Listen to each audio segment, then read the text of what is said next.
This is AHA, Ranking Highs and Lows, Episode 4.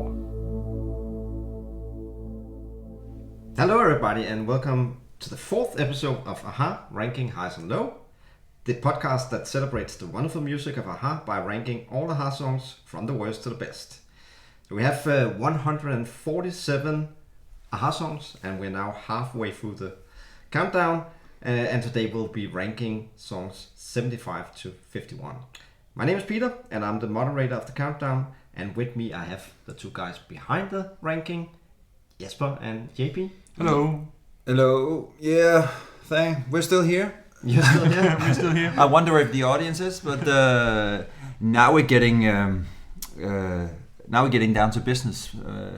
In this episode, I think we are out of the woods now. Yeah. With the songs of less quality, and from here on, it becomes more and more difficult to rank the songs, because all of the songs have some great qualities, and hopefully you will appreciate that as well as we move our way up the list now. Yeah, absolutely. All right then, we now move into the top half. What can the listener expect from the songs ranked from 75 to 51? Well, as always, we don't want to reveal too much, but I think we can say that now we really span across all the different phases of the band. The previous episodes have maybe been a little bit heavy on the post-2000 stuff. So there are some amazing songs coming up, including one that we waited almost 25 years to hear. And that's about as much as we'll say up front.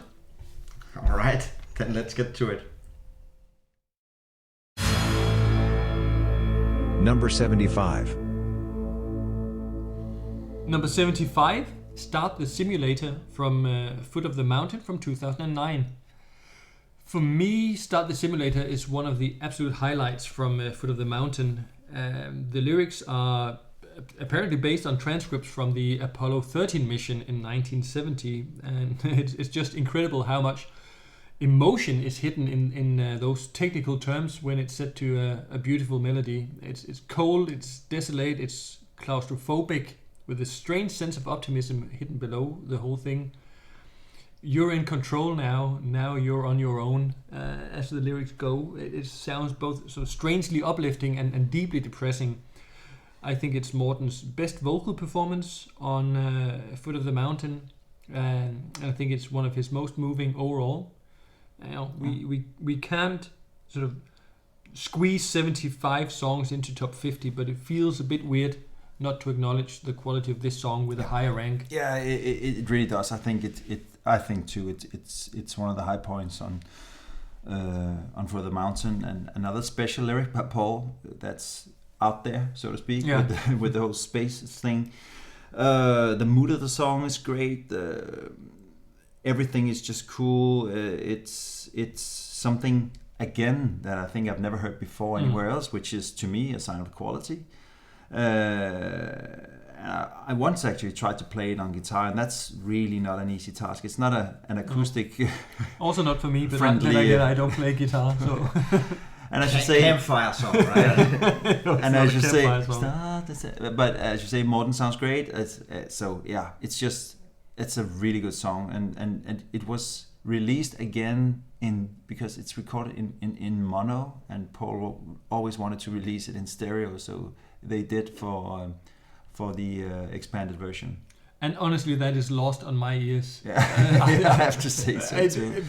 Regardless, it's a great song, but and we'll run into this dilemma so many times going forward. The mono demo, not the mono stereo thing.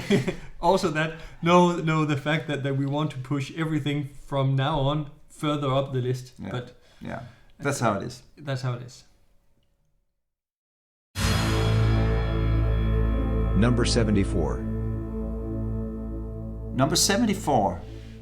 Monday Morning, first released on the demo tapes from 2004 and later on some different Hunting High Low deluxe editions. Some different versions of the deluxe editions. Yeah, there are two. Yeah, there are. Yeah. For now. For now. There are more anniversaries coming up. I used to like this a lot, actually. It's maybe going a little overboard, I think, but it has a really nice, very moody atmosphere, and the melody is really good. It's slow and it does not hit the level of other comparable songs, which will come high on the list. But one good thing it did for me is that it spawned a great idea for a funeral parlor, actually, named Good Morning. Yeah, I don't know, maybe that would be a little bit of a shame for the song to be known only for that. I agree with a lot of what you said.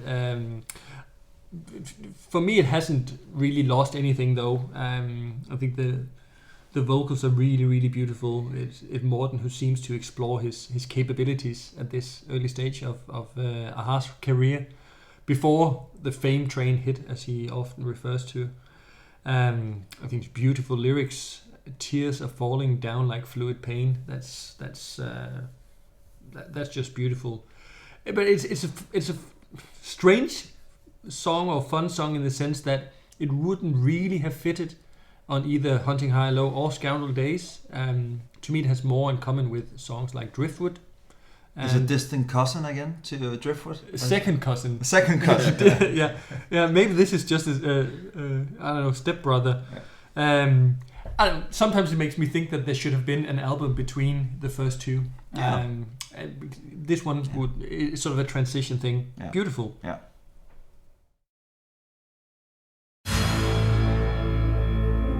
Number 73.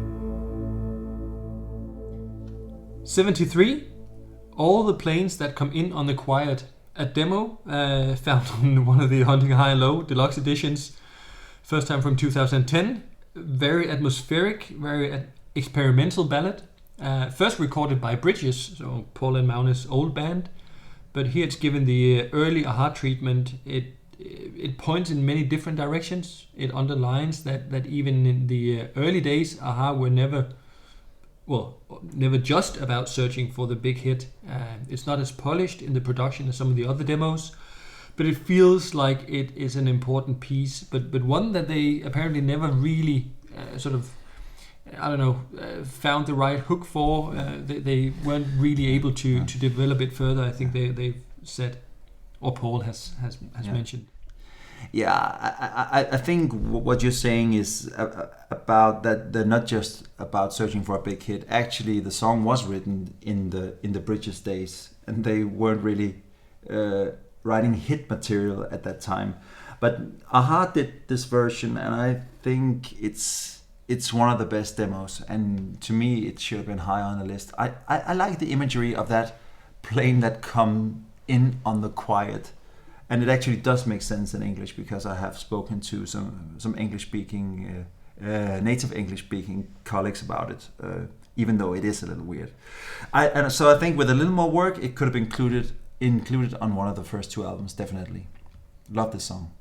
And Paul actually adding to thinks that it's an overlooked song as well. It says in the book, The Swing of Things. But it is an overlooked song. But I think maybe this is the third song of the three that we've gone through so far that we think should have been high on the list. So it can't really continue like that. No.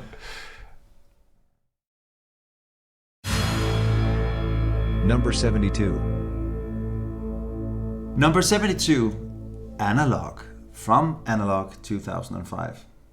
Also sometimes it's called Analog All I Want, in parentheses. When I first heard this song, I thought that this song would bring a-ha back on top of the world. On top of the list all over the world, at least. Maybe not on top of the world.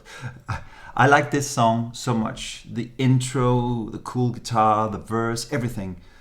And somehow it has lost a little bit over the years. I actually like the demo version, Minor Key Sonata, it's called, a little bit better, where the chorus is kept more subtle, more down. Mm-hmm. And it goes to show that I like what Paul does better than I like Max Martin, who wrote the chorus with them. So basically you prefer a-ha over Britney Spears? Yeah, I prefer a-ha over Britney Spears. I was actually doubting that a little bit at one point. And actually, I mean, going to bed at night, I feel that's comforting to know. That you think more about a-ha than Max Britney Martin. Spears? Yeah. Oh, okay, sorry. Yeah. Yeah, I mean, I agree with basically everything you say. I think the only thing I want to add is that because I also thought it was going to be an even bigger hit than it was, but I think it's almost the massive instrumentation in the chorus that almost drowns out Morten's voice that maybe prevented Analog as a single from being an even bigger hit. It has a big chorus, but somehow it I don't know, it drowns a little bit there. And I wouldn't object if it was taken off the concert set list for now. I think it's had its time. Yeah, I think so too.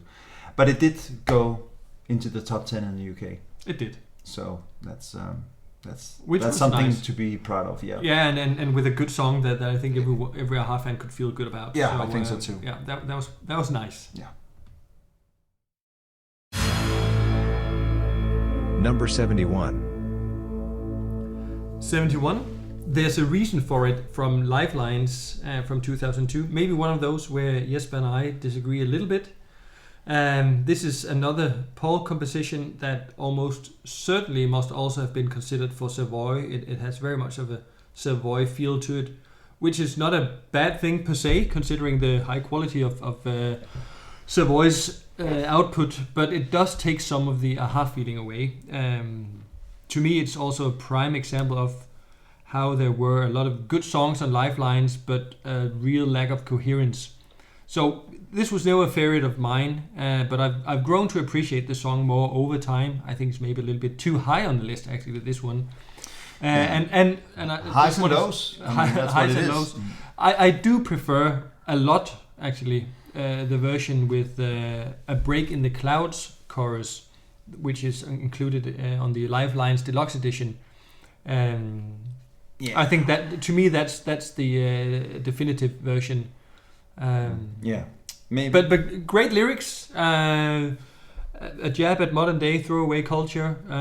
I think one of Paul's strong lyrics here. But I know you like the song better than I do. Yeah, it's clearly one of my favorite songs of the Lifeline album. I know that Paul thinks it sounds like a demo actually in the end, but I like the analog, pun intended, feel to it. I think the chords are great with the G-My 7, which is used in this song, and it's one of my favorite chords. And the lyrics in the second chorus, it says, "When your colleagues can't recall your name time and time again, there's a reason for it."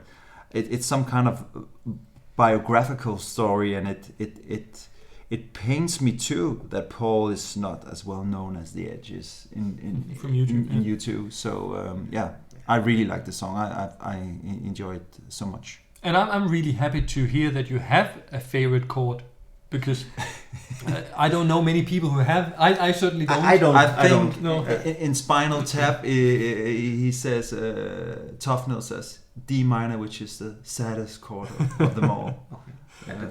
Where does G major 7 rank then in terms of sadness? It's actually a pretty sad chord. So yeah. Okay, well they struck a sad chord here, but it's a good song. Yeah.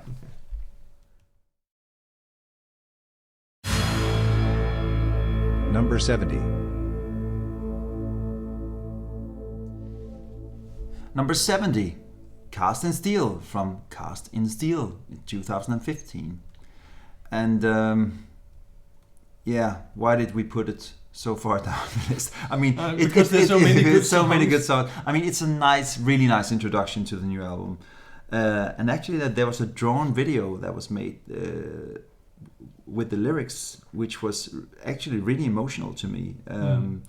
The lyrics are great in the song, especially the retrospective. I'll never get over what we said. It lingers in my head. I think it's beautiful, and it sounds beautiful when it's sung by Morten there. It's very contemporary adult pop music, but hey, they are adults too, and middle-aged even, and all of the fans are too. Yeah, I think in general. So yeah. You mentioned the drawn or cartoonish video. I remember I was having a really, really, really shitty day when that song was released, and just seeing that video, hearing that song, the chorus, it was just it changed it all. It to me it's one of their best choruses ever. No. Well, it's among the 75 best songs ever. No, but the chorus is just really, really, really beautiful. It's one of the most melodic choruses, I think, of recent years. The strings are used to great effect. Great lyrics. They're at the same time very concrete and abstract. I think it's absolutely among the best songs on the album. And even Ormestad plays the bass, which is always a good thing. Yeah. I don't understand why they didn't choose Cast in Steel as the first single from the album, but I do. Yeah. Because the other one is great. We'll get back to that one. But, you know, when they eventually did release it as a digital only single release, which to me as a fan doesn't really count, but then of course it's in a different version produced then by Steve Osborne, and that's the inferior version to the original. Definitely. So kids don't be fooled by copies. But Cast in Steel, fantastic song. Number 69. Number 69, Less Than Pure, from Lifelines from 2002. I was going to say it's very appropriate that number 69 is Less Than Pure. It's a relatively heavy song by a-ha standards, and when we say heavy, we're not talking heavy metal here, but it has a great bass sound and sort of a restrained but very melodic chorus, which is taken up a notch towards the end of the song.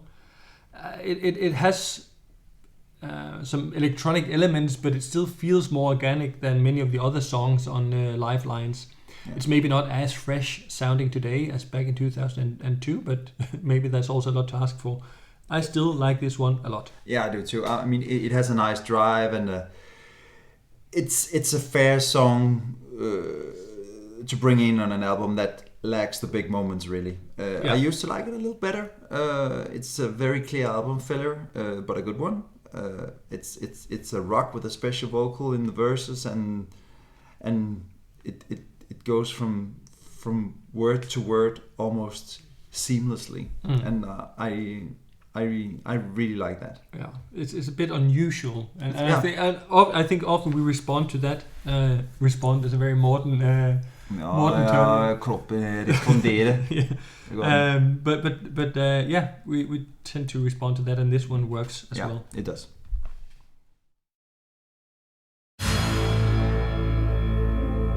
Number 68. Number 68, Solace from Lifelines 2002. This, to me, is a perfect album closer written by Magne. The lyrics are still touching me till this day, but then again, I was a bit heartbroken at the time of the release of Lifelines, and I always found comfort in the "no one got a head standing in line" lyrics, which it is beautiful, and it's a beautiful song, and it deserves to be high on the list. As usual, super well written, and Morten's voice in the chorus is just perfect, and great keys in the song too. Yeah. So I appreciate this one a lot. Yeah, I agree. I think it's certainly one of Magne's best contributions during a-ha's second coming, if you can call it that. And I agree that it's suitable as an album closer. I don't think it meets or quite meets the usual standards for a-ha's closing tracks, except maybe for You'll End Up Crying at that time when it was released. Soaring chorus. Morten sounds like he's almost standing on his toes to reach the high notes, but in a good way. Good one. Yeah. Kudos.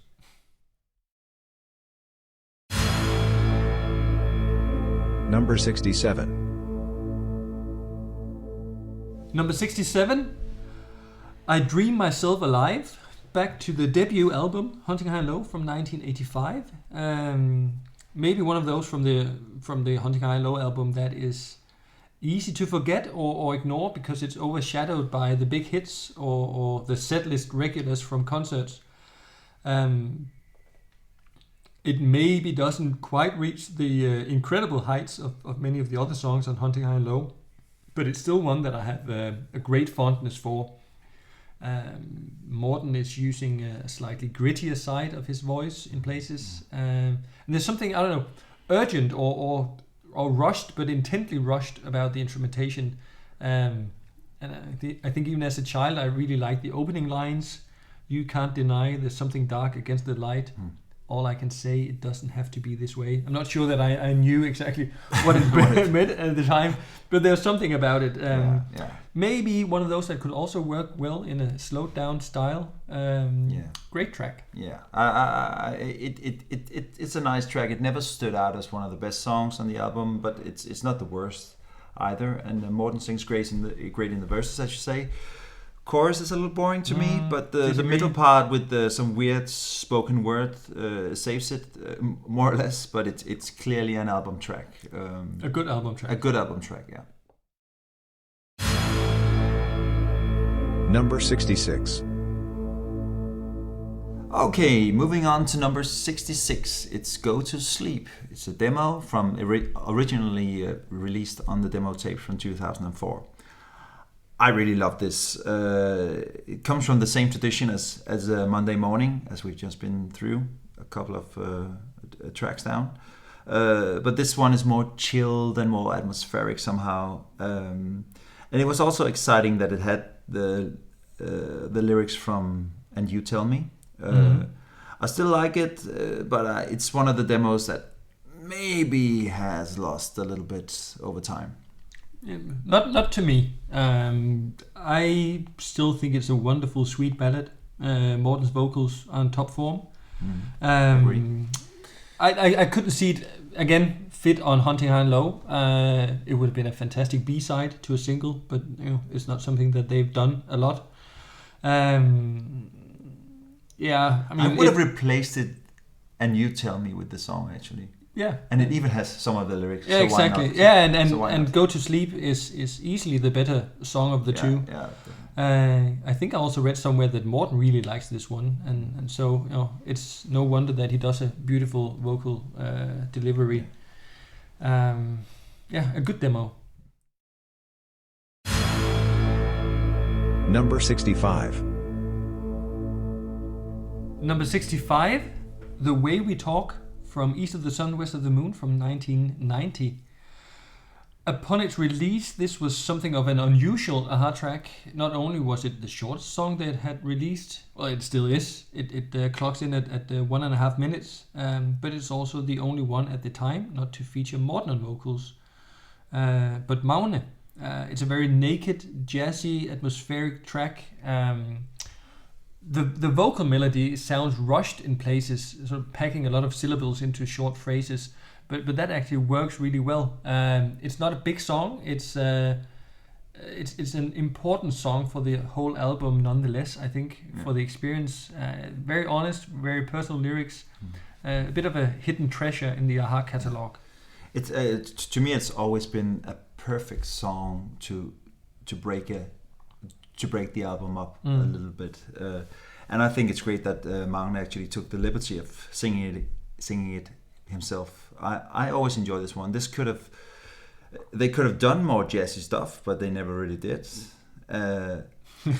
Allegedly, a tough period for Magne as a whole in his life, and this one is about, as you say, it's about relationship problems. And I always thought that it was about his personal life with Heidi, but now I guess it could have been about him and Paul just as well. So, well, maybe not, as he sings that he would change if he could, and none of them seem to be able to change for each other, or willing to change for each other. But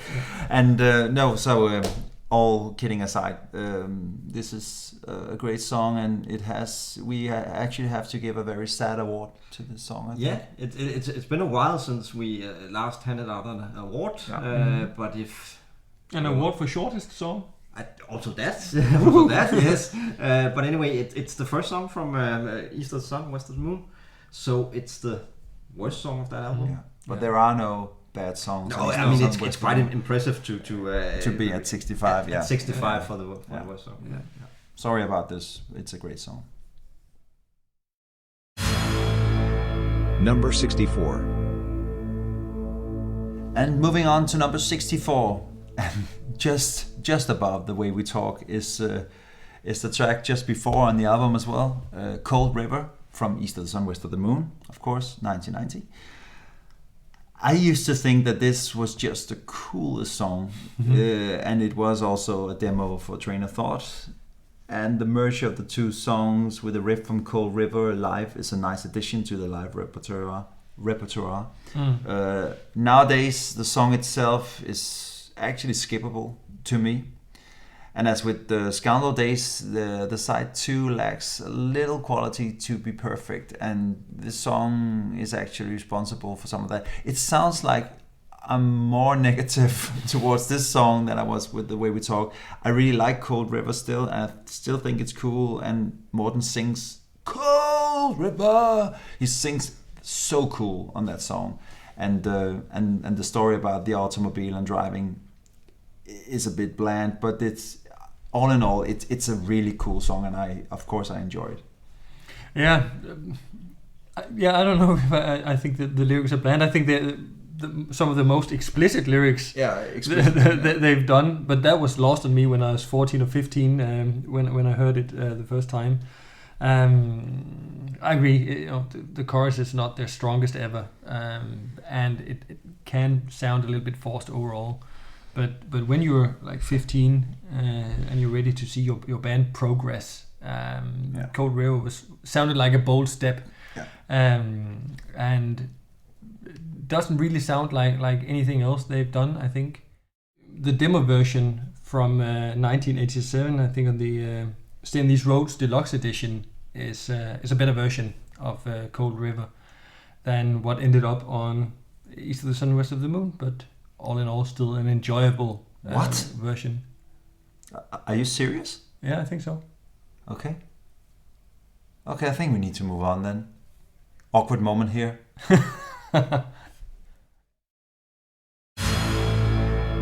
Number 63. Number 63, Soul Survivor from the Lifelines Deluxe Edition 2019, so like a bonus track. I wonder if Paul went through another Beatles phase while writing for the Lifelines album. That's the vibe I get, at least. Soul Survivor is certainly stronger than several of the other tracks that got included on Lifelines, whether that was through Democracy or just Stubbornness. It has an interesting structure, nice vocal harmonies. Lifeline should have been a shorter album, and Soul Survivor should have been on it. I still think, though, that To Show It Is To Blow It from the Lifelines Deluxe Edition is a better song, but this is one of the compromises. I know you prefer Soul Survivor. Yeah, and I think it's because I prefer Soul Survivor so much more than you prefer To Show It To Blow It. It's very difficult to measure. It's very difficult to measure. I think this is a great song. I mean, it has some really nice shifts in the song throughout, and especially the Beatles middle part is I think it is genius, and it should have definitely been included on the Lifelines album for sure. Do you have a favorite chord in this, in this song? Yeah, I think I have a favorite part, at least, and that is the Beatles part. But I also think that Morten that's sings the whole song. Yeah, but especially also the verses, he sings so well as well. I mean, everything it's a really cool song. Yeah. Number 62. Number 62 is Barroom from the Memorial Beach Deluxe Edition 2015. So this is basically also a demo version that was never released. I have listened to this so many times since it was released. It's one of the happiest moments for me with regards to demo songs that never got to be released on an album. Some say that this would not have fitted on the Memorial Beach album, but I definitely think it would. I mean, it could easily have replaced Between Your Mama and Yourself, and the text universe is actually pretty similar. This one is about picking up chicks at the bar and take them dancing, and it's a nice little air freshener of a text. There's a great dry throughout the song, and Morten sings really, really great on this one too. So they should have finished this song. It could have been a hit single at the time, I think. Yeah, I remember, shame on you guys. Yeah, I remember it was mentioned in an article in the German teen magazine Bravo already back in 1991 or 92. Paul mentioned that he already had 2 songs ready for the next album, Barroom, and then a song called Box on the Air, which no one I think has heard. So that was when Paul was working on songs for Memorial Beach, and so since then Barroom has had sort of a mythical status for us. What would it sound like? Would it be a slow song, a fast song, or rocking or soft? I always thought it would be slow. I had a dream about it once or twice. In my dream, it sounded an awful lot like ABBA, which dreams don't always come true. I think in this case, it's a good thing. All the better for it. Yeah. But so when it was finally released on the Memorial Beach Deluxe Edition, I mean, obviously it I really, really like it, but obviously it couldn't meet my expectations because if you've built up to something for 25 years almost, then how can it not disappoint? And no, it doesn't disappoint, but it just can't live up to the sort of internal hype that's created. But it's a really enjoyable, fun song, almost country rock feel to it. And as you say, could easily have replaced Between Your Mama and Yourself, the other so-called fun track. Yeah. I don't know if it would have been the right fit, but they should definitely have released it as a B-side back in '93 instead of making us wait more than 20 years to get a chance to hear it. A fun direction, I think, for the band that they never really pursued.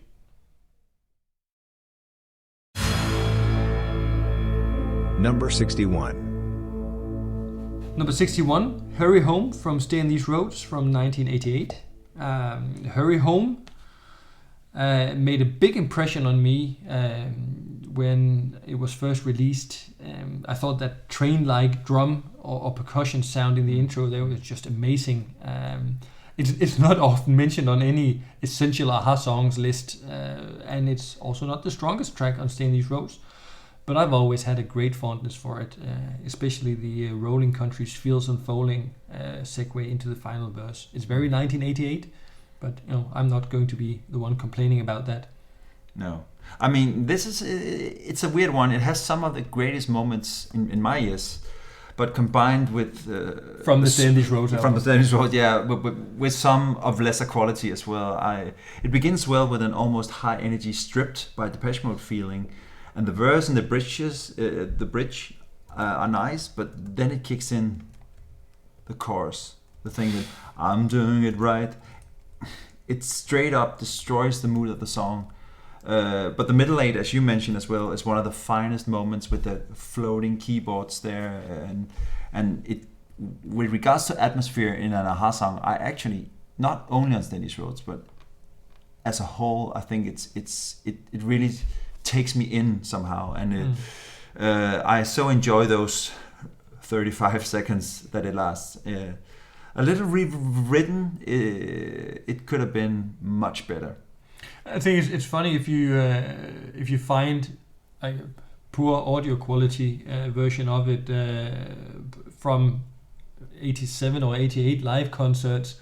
Paul really sort of lets it all loose on the guitar, yeah. Which gives it a very different feel, very different vibe. But this is probably maybe the most electronic song on the Stay on These Roads album. Yeah. Maybe we've been a little bit too kind to it, but maybe. But the middle part lifts it. Lifts it. Really. Yeah. Number 60. Number 60. Angel in the Snow from Memorial Beach, 1993. I would so much love to love this song more, but I actually don't. It's Paul's wedding song to Lauren, and still I'm not a big fan. It sounds of weddings. I like weddings though. It sounds good, the music is nice, but the vocal melody is just a bit boring and repetitive. And increasing a tone in the third verse is not adding anything good for me. I know that many other fans recognize this as one of the better songs or ballads, and especially on Memorial Beach, but to me, Only Between Your Mama and Yourself is worse or not as good on this album. And still, the song is of course enjoyable, and maybe it doesn't benefit lying between two of the greatest songs on the album either. Maybe that's part of the reason.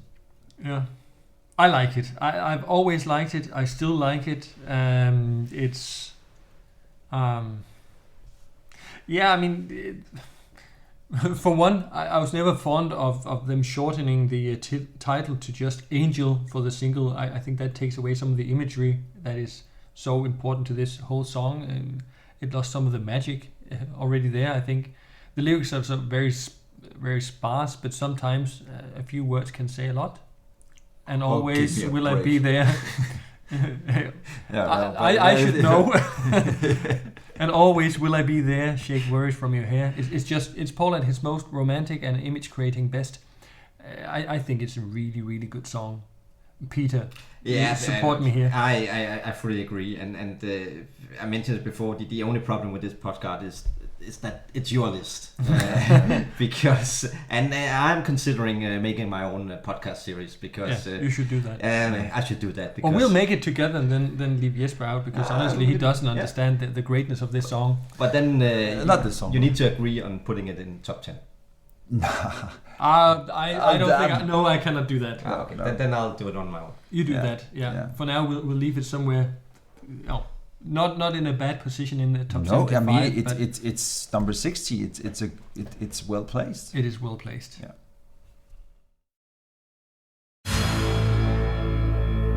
Number 59. Number 59, The Love Goodbye and demo from the demo tapes from 2004 and some of the later releases of Hunting High and Low. I just love this one. It was included on a demo tape that circulated among fans in the early 90s. So already back then, I sort of immediately connected with it when I got a poor sounding copy. It's for me definitely one of the best demos from the pre-Hunting High and Low days. Again, not sure that it would have been a good fit on the debut album.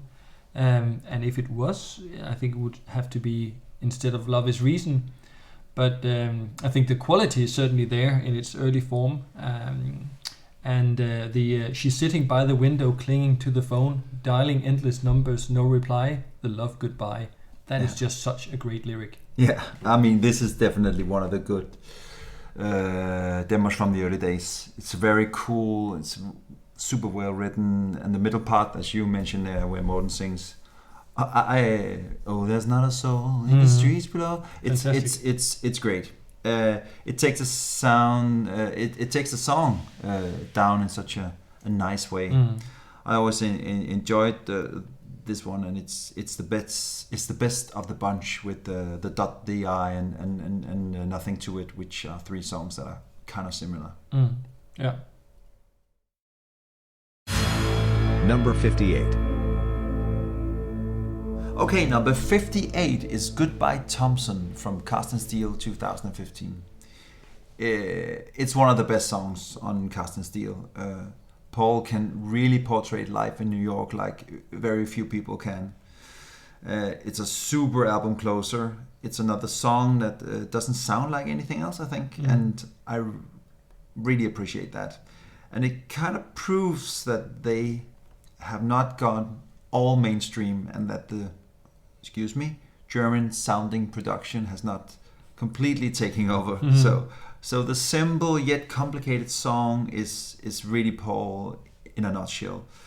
And to the untrained ear, I mean, these songs may appear boring, I don't know, but I will not hear of it. I mean, it's a super great song. A little Beatles-ish in places, which is never a bad thing. Although I think that Paul is more Beatles than the Beatles actually are themselves. I think this is a worthy album closer.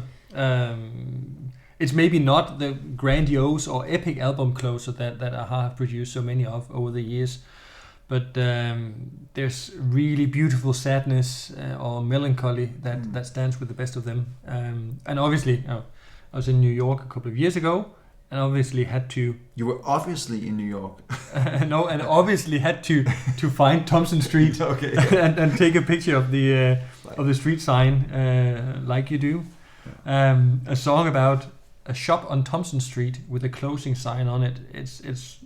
I don't think you'll find many songs dealing with that subject, but I think that's also what Paul does so well. And you made the moment count. When I made the moment count, yeah.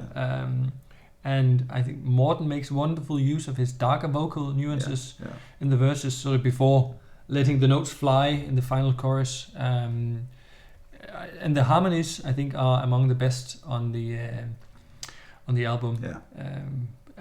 It's placed too low. Can you hear that now? Yeah. Like so many others. Yeah, it is. Yeah. But we're in the good part of the list now, so quality stuff. Number 57. 57 is Never Never, not Maybe Maybe. It's a demo from the demo tapes from 2004 or Hunting High and Low deluxe editions later on. A very cool demo with a raspy sounding Morten in the verses. It has some of the same hectic beats as Train of Thought. I would have loved to hear a fully produced version of this song without the Hold Me part that ended up on the song Always Shines on TV. I think Never Never could have been like a small diamond on the debut album or a hidden gem. The last line, I swear to you, I'll make this promise hold. That's just as pure early days a-ha as it gets. That's absolutely fantastic. Yeah. I'm not sure it's a phrase that you actually use in English, but yeah, I think you can. Well, anyway, I don't know. We're not natives. Sounds good anyway. to me. Do we sound like native Englishmen here? No, this demo was definitely fun to hear, and I mean, as soon as you hear Morten sing with that raspy voice, you say that was just whoa, that sounds fucking cool, and the music was very, the production of the drums and everything was just so cool. I have nothing. I have nothing further. You have Your nothing Honor. more to add? I have nothing further, Your Honor. Okay, this is cool. Number 56. Number 56, Keeper of the Flame from Analog 2005. This is one of the finest moments on Analog. Songwriting, as I said before actually about Goodbye Thompson, this is songwriting that's more Beatles than the Beatles. The lyrics about being young and falling in love with music are just great. The piano part is really cool as well. I remember Paul taking over the piano from Magne for this song at the Frognerparken in 2005 and in Oslo. In Oslo, yeah, and he said, because Paul never speaks at concerts almost, and he said, now for some real piano playing. I remember that was really, really funny. So that was a great moment. Also displaying that he is a guy full of humor, despite that he actually rarely speaks at concerts. So I really like the song. You've always liked this one. Yeah, I think it's a super classic, and I like that direction as well. Yeah. And I don't like Beatles that much. I just like Paul as the Beatles. Not McCartney. Not McCartney. No. For me, this is one of the compromises on the list. I like the song. I definitely do. But I still think we put it a bit too high. I think it's maybe easy to be charmed by Paul, not McCartney, giving us a glimpse into an ambitious teenager's mind where he contemplates world domination and keeping the rock and roll flame alive. There's a lot of nostalgia in the instrumentation, which fits the lyrics, and it has a lovely chorus and so on. Yeah, Morten sings super cool. And you know, the trademark quirky wordplays that link back to Afternoon High, which is another song that I like a lot. But you know, for me, really good, but not great. What's that wordplay going back to Afternoon High? Incidental Incidents. Oh yeah, that's right. Never thought of that. No, but then again... Yeah, I'm not a fan. No.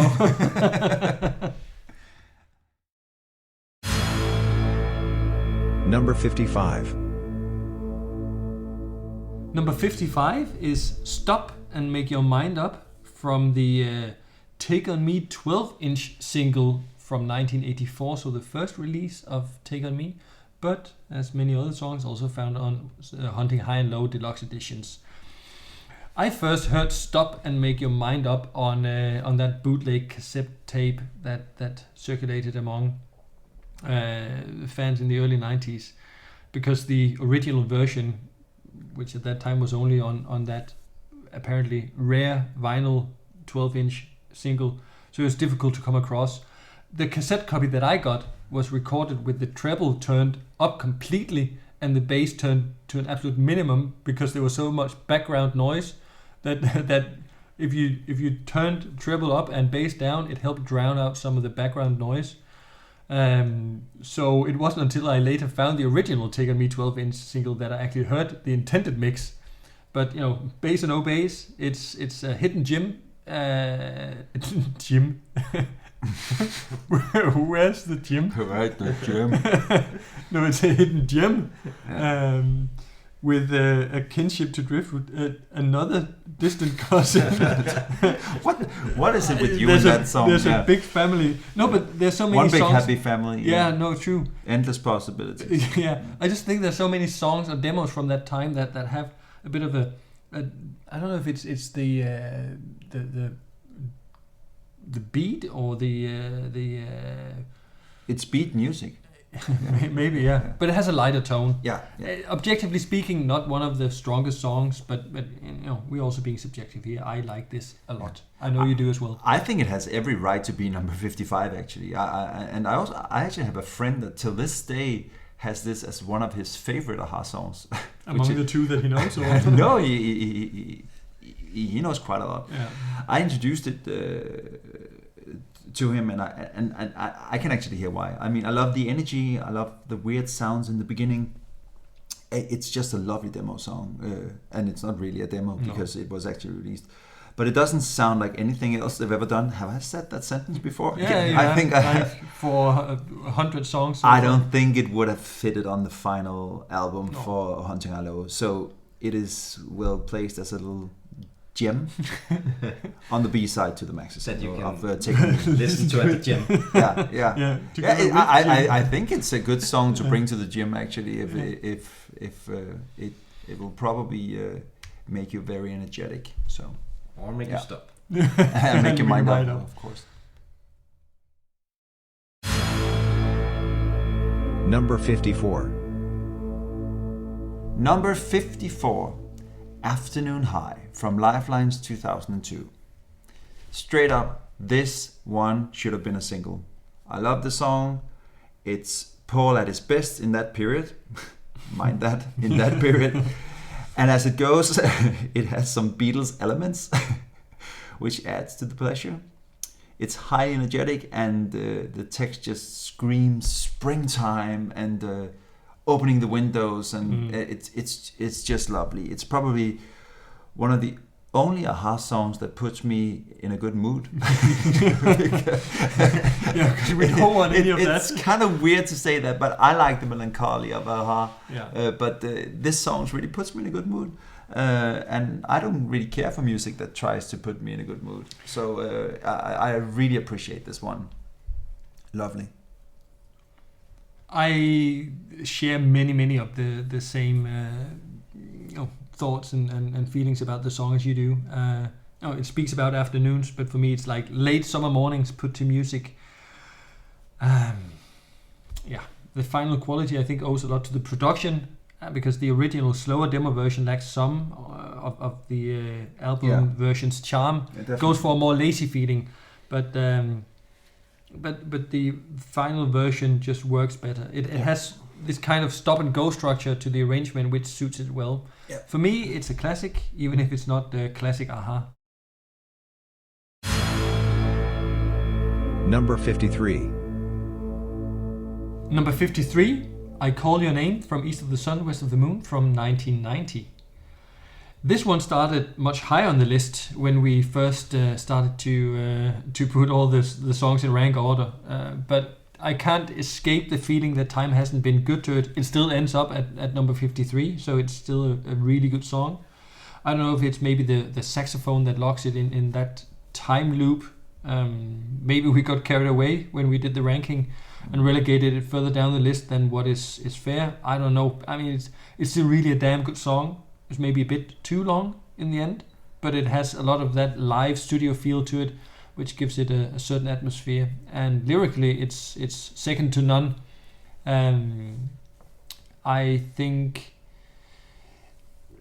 it got some really, really nice review from Smash Hits for whatever reason, or some other UK teen music magazine that described it as more telling lyrics from the mad genius pen of Paul Wachter, and that the song easily ranked among the best from a-ha.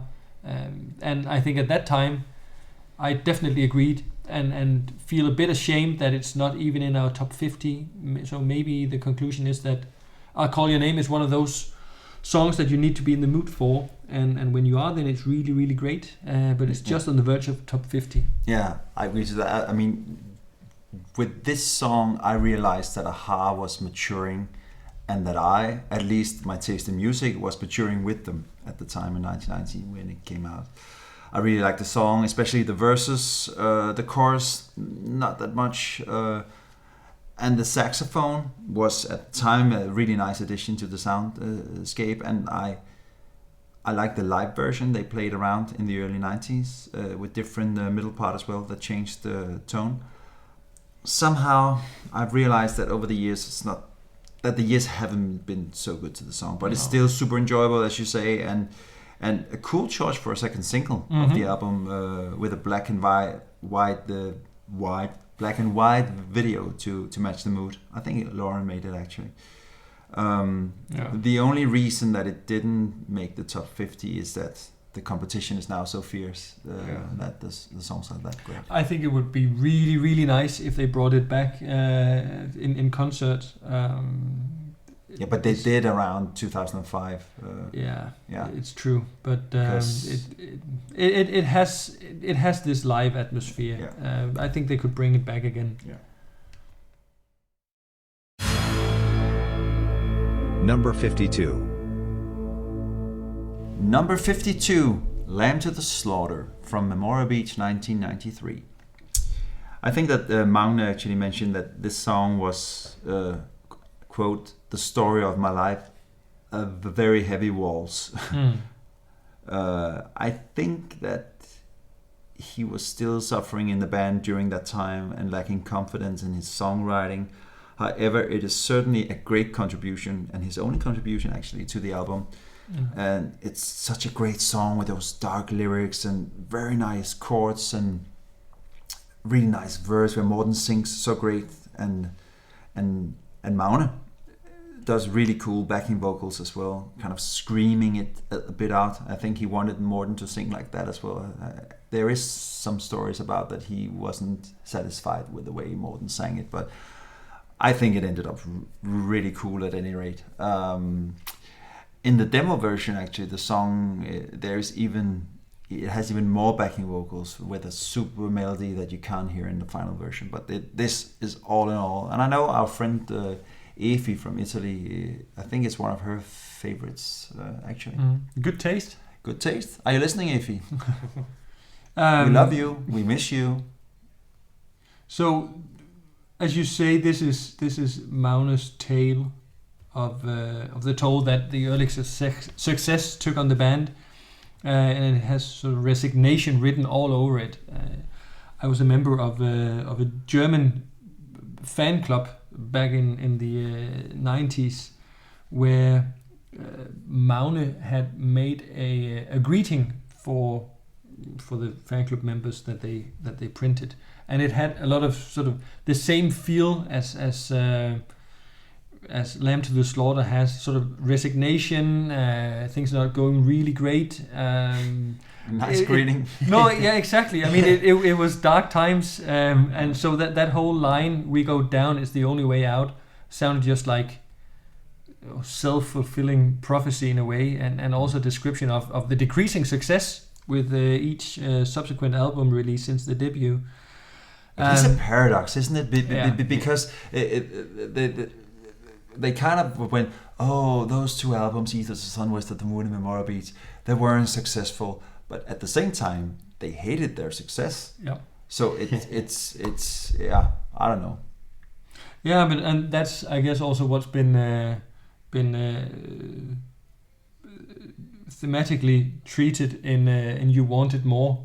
Exactly. So you know, it's probably a sort of a recurring discussion or theme or dilemma or whatever. But no, in any case, safe to say that this time probably wasn't, or that time wasn't a great time for Magne.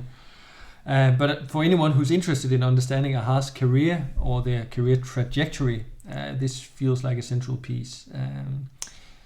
I think it's a really, really cool track. And I think, regardless of what Magne potentially feels, that Morten did a really good job. It's a heavy song. It's an excellent song. Yeah.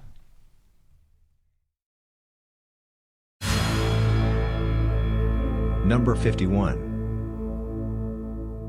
51, and closing off the fourth episode here of ranking highs and lows is Mother Nature Goes to Heaven from Foot of the Mountain from 2009. One of the best songs on what I consider a rather disappointing album. I think Morten's vocals are mostly in the mid-range, which is sometimes an underrated vocal area for him to operate in. Audience often seems to be more in awe of that impressive span that he often showcases. There's a heavier version on the Cast in Steel Deluxe Edition, which seems to link back to the analog album sound, but I think this final version on Foot of the Mountain has more immediate appeal. Some great lyrics from Paul as well. Yeah, without any doubt, this is really the favorite track on this album for me, and it was actually from the beginning, from the first time I heard it. It has a certain bass groove that I really like, and the chorus doesn't go overboard with those high notes and great wings as we talk about sometimes. It's just he keeps it cool, so to speak, and it's just a very solid melody, song really cool. The middle part is great too, and to me this is how cool a-ha gets in the later years. Really, really cool song, and it actually is so cool that it gets an award. Exactly. Yes, it is the best song of, according to you, the best song out of Foot of the Mountain. Yeah. You could say it's a little bit disappointing that the best song of an album doesn't even crack the top 50. Yeah. But that's how it goes. Yeah, I think we both agree that it was a disappointing album overall. Yeah. I could personally maybe see Start the Simulator. Those two songs, but be a strong contender also, but it feels fair. Yeah, it does. Yeah. So that's it. I mean, Mother Nature goes to heaven, and so do we. If heaven is the 50 best a-ha songs, because that's what's coming up in the two final episodes. So next time you'll hear from us is with the countdown from 50 to 26. Yeah. A few surprises may even be in store. Yeah. Brace yourself. Come and join us. Yeah. Kiss, kiss, bye-bye.